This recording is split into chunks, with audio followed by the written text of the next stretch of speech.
everybody. Mr. Gowerluck here with our next science environments lesson.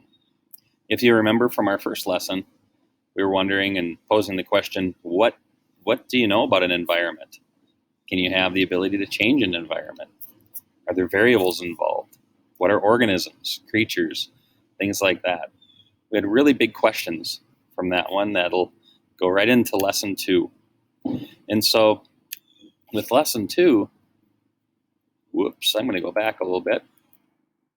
Our essential question of our day is, how does studying something small help me understand something larger? In other words, a small environment, whether it's a garden, something in a bin, or a cup, even when you put that little seed in the cup like kindergartners often will do, how does that help you understand the larger environment? And we'll be taking a look at that a lot over the next couple weeks. So let's start small so we can understand bigger things. In our classroom, whether we're in school or distance learning or whatever you want to consider our classroom space, what kinds of things affect our learning environment? Some of the things could be volume. Do you have a quiet place? Do you like some noise in the background? Are you one who likes to have earbuds? That kind of thing. Personalities of other students. Do you have some friends? Are you new? So maybe you don't know so many people or any people, which can be, difficult sometimes. Some people love new situations where they can have a chance to make an impression with people and try to be real positive.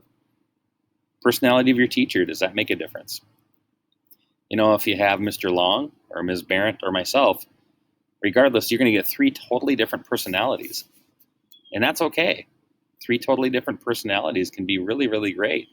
You can have different types of culture within your room and different types of things that you learn from people, because we're going to learn from people all throughout our life.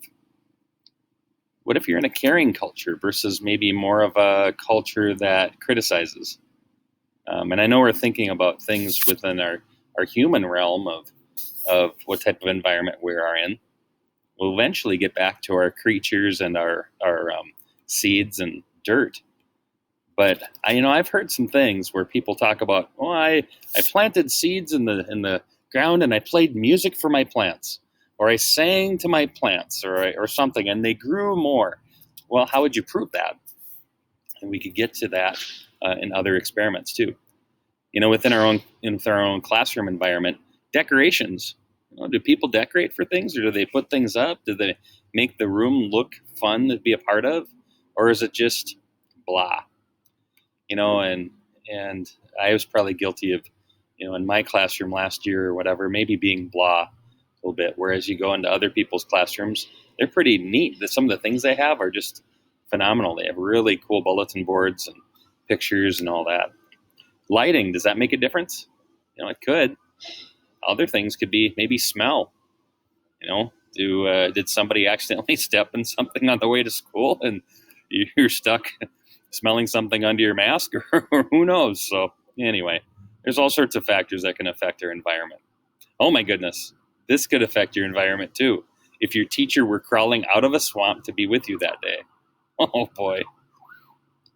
Well, some of these factors can be positive and some can be negative. You can think of the volume. Like right now in the background, I hear a police siren. Is that helping me right now? Only if or is it bothering me? Only if I let it bother me, I suppose. Is it helping me? Probably not. But it's interesting. Also, personalities of other people in your room, can they be positive or negative? I think we've all been in situations where you really enjoy being part of a team and the team works well together. And we've all been in times where sometimes it just takes 1 or 2 kids that can upset things and not allow people to go in the direction that they want to go. And I always talk about rowing a boat. Everybody gets in, and if everybody has an oar and they're rowing in the same direction, your boat can go faster and your boat can have success. But if 1 or 2 people are just sitting along the side watching everybody work, that's difficult, can be stressful, can be something that makes you angry. Or let's say those 1 or 2 or even 3 or 4 start taking their oar and splashing in the water or rowing in a different direction. That can be difficult as well. Anyway, I'm going to move on. How can we use our classroom to help us understand the great big world out there? And I just put these things down as volume, personality, and caring, culture, all that stuff. But there's other things. There's other things that come into play where you could think about factors that affect success. But our great big world out there, I bet there's a lot of personalities of people that make things either better or worse. Caring culture, we all want to be part of a team, a winning team, the team that cares, people that are treated, based on who they are rather than what they look like, people who are given respect rather than treated poorly. And then decorations, I kind of look at that as, I think of my yard at say Halloween.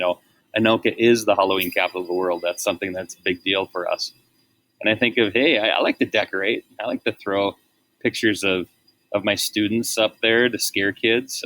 Hold on, did I say that out loud? I like to throw pictures of myself up around and scare kids. I think that's really effective. I think that's fun to, put some decorations around at different holiday times and all that. I'm sure you do some of that too. And then lighting with that. Again, these are just all variables you can use for different things. So how do my actions impact my environment? In what ways do living organisms survive changing environments? That's an interesting thing, because when you get off the bus, we want you to survive your day at school. So we have to have the environment just right for you to be able to survive. And you are very, very strong creatures. Hold on, that didn't sound right, but you are strong creatures. And I know that you survive every day so that you can go back home, talk to your families where you're surviving there, and then you're getting back on the bus or in a vehicle to be able to come here and, just do this all over again, where you are surviving changing environments, which is a weird way to look at things, isn't it? And then how does studying small environments help me understand the larger world? Oh my gosh, look at that. A science experiment went wrong. A cat chicken was created. In our life science unit that's designed for 5th grade, we're going to provide that basic understanding that all things depend on the conditions in their environments. And working cooperatively, students can understand and study the relationships between one organism and its environment while building knowledge of other things. Students are going to develop an awareness of limits and how changes in the environment can be tough on organisms. To enhance understanding, students will investigate and make observations. They'll collect data and draw conclusions about organisms and environments.